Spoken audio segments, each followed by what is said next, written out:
How can I introduce super synergy of United Heart and grow with contractors who are only concerned about the smaller leg?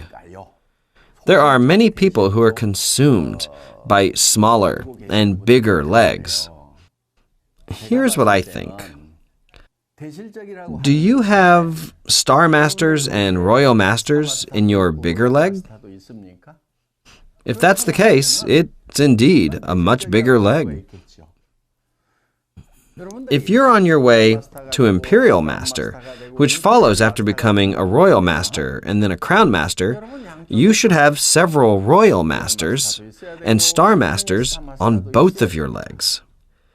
Those who don't have any mastership holders, even on their bigger leg, should stop worrying about bigger or smaller legs. They have too little perspective on the ATOMY business and should stop behaving in such a ridiculous way. To me, one is a small leg, and the other is a smaller leg. They are both small legs. That's the way you need to be thinking about this. Consider both of them as your smaller legs, and continue doing your sponsoring work all the time. There's one thing that you must keep in mind. You have no idea when your current smaller leg might become your bigger leg. In this business, you never know when or with whom you may hit the jackpot.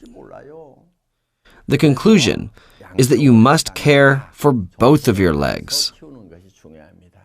Among many successful royal leaders, there have been many cases of smaller legs overtaking the bigger legs, and thus the tables have been turned many times. Sure, I understand paying more attention to the smaller leg, as compensation is calculated based on that. That's totally natural. Still, you want to focus on both of them. Please keep this crucial fact in mind.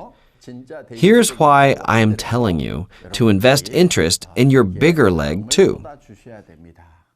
Later, when both of your legs finally become big, and you become a successful leader who is paid handsome compensation, when you're raking in money, if you aren't respected by your partners, your success is really only a half success.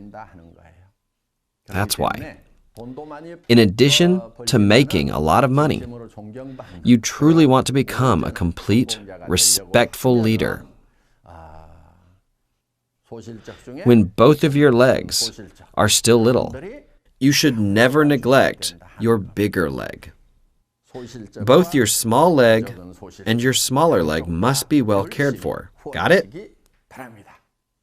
All right.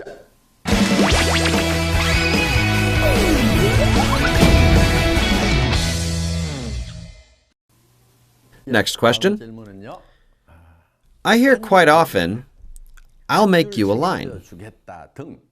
I'll take care of one line for you. What is the right way of doing a binary business and maintaining your organization? Well, what a good question this one is. I think I'll have to draw on the chalkboard to give you a concrete explanation. The best way to expand your business. I believe that there's no such thing as a sure thing.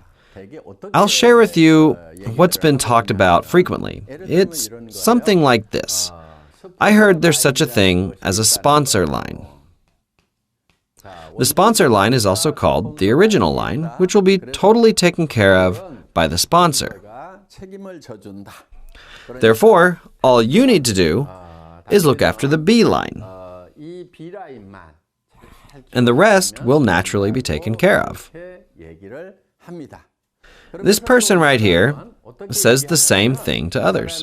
You just need to worry about one line. The rest is automatic. In that case, this person manages this line like this, and that person there nourishes the original line like this. This line here becomes another original line by this person, and that person there nurtures his original line and tells another to only worry about one line. At first glance, this really does sound like a great idea.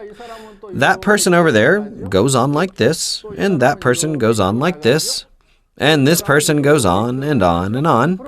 And then this person succeeds, and this person succeeds, this person succeeds, this person succeeds, and then this person succeeds. Again, that person goes that direction, and with his original line, and he only worries about one line. This is what people think works. People hear that it's actually one-line marketing, which sounds a lot easier than doing binary marketing. It can be a very tempting proposition. This sounds so appealing that many people fall into that trap. This is why I will go over in detail what problems might be caused by doing it this way in the scope of Korea's network marketing history. These are potential problems such a practice can cause. Let's say person A was told one line would be taken care of, and that he just needed to take care of his own line. Person A's line went down smoothly like this, since he only had to worry about one line. His organization expanded and grew in a very satisfying manner. Let's take a look from another sponsor's perspective up here. He should have a B line over there, and sure, his B line is formed like this. When the sponsor's line over here is doing well,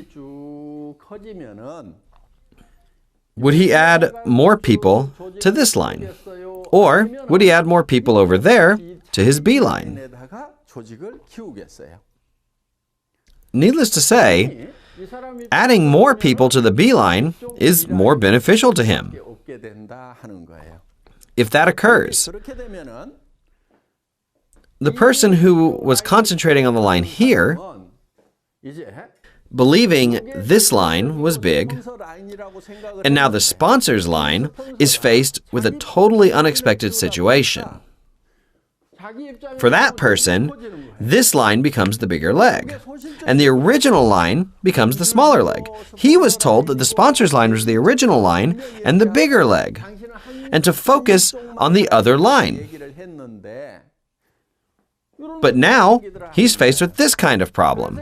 In the end, the other sponsor and person A wind up fighting and risk destruction of the entire thing. In some severe cases, okay, I'm going to stick to this line. If you don't keep your word, I will destroy you. They become spiteful, and the situation escalates to some very ugly destruction. They wind up in a mutually harmful situation. Actually, that case happened when this person's line grew well. This person's line grew well, but he was told that the original line would be guaranteed. Still, this kind of problem couldn't be avoided. Another problem that can occur in this situation is that the original line grows well while your line doesn't. Since your line doesn't expand, you're not making any money, which creates even worse problems. Another lesson. This is not a smart way to start out. Between this well-balanced group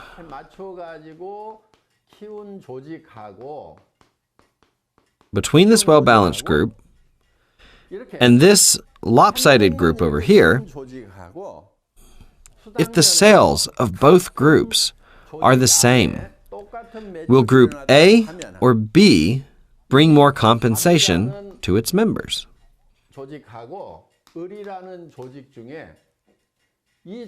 Members of Group A or members of Group B?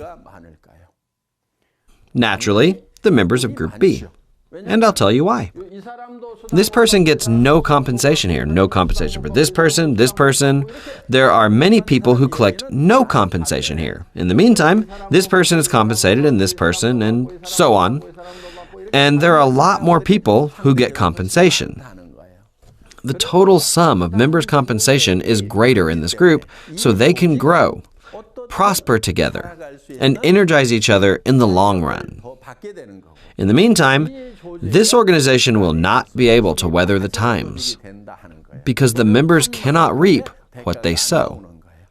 As you can see, doing business this way is inherently inefficient, and relying on one line as the main line is not very desirable. Rather, when a sponsor and a partner gather their hearts and efforts together to foster a balanced organization, things will go much more smoothly. Another noteworthy thing to remember in this case is that some people erroneously believe that they must fill up these empty spaces and link up the lines to make it look like a complete matrix. That's another common way to completely screw this up. In other words, you would frame your structure uniformly and number each spot, 1, 2, 3, 4, 5, 6, and 7. The sponsor would place newcomers in designated spots upon their entry order. This is another really dumb method of doing business. It's just really not that smart. Yeah, and it's bound for failure as well. You want to expand your organization in a balanced way. Like a tree, sprouting branches. You should let it grow in a natural way. Don't force yourself to fill every single line or try to make it into a perfect matrix. There's no need for that. None of these two methods are effective. As a part of developing your organization, you must have 2 lower masters on both of your legs. That's really the smartest way to go about this. For example, on your way to Diamond Master, you must have a Sales Master here and another Sales Master here. And like this, you must have 2 Sales Masters on each of your legs. In the case of rearing 2 Sales Masters here and 2 Sales Masters there, you can get in big trouble if one of them decides they're going to quit. This is why you want to set up a goal of fostering and nurturing as many mastership holders as you possibly can. Here is what you should really be doing. Find about 4 potential leaders strategically in each line of yours and devise a plan to succeed together and develop teamwork accordingly. The same goes for this line as well.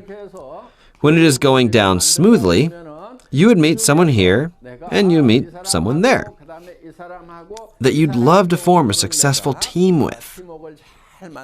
You will want to create a certain chemistry amongst yourselves so that you can share the same path and objectives. That doesn't mean that it's okay to neglect and dump these people over here. I don't mean that at all. For this person to do well, this line of his should go smoothly down here, and that line over there must go down as well. I'd like to ask you a question about what you should be doing to help this person here and that person there succeed. You should be overseeing the entire network in a comprehensive way to make this go round. However, once your organization is running, things can get too overwhelming for you. That's when the ATOMY success system comes in handy. You can't just handle everything on your own, so you should utilize our system with the Success Academy, one-day seminars, or center meetings held on a daily basis. You can lead them to those seminars, which will lead them to success for you. Does that make sense? Q&A with Dreamy Gill Park. I hope this was again a useful time for you. Now, there's only 1 month left. Time sure does fly. Have a fruitful end quarter, and let's meet again in the new year with renewed energy.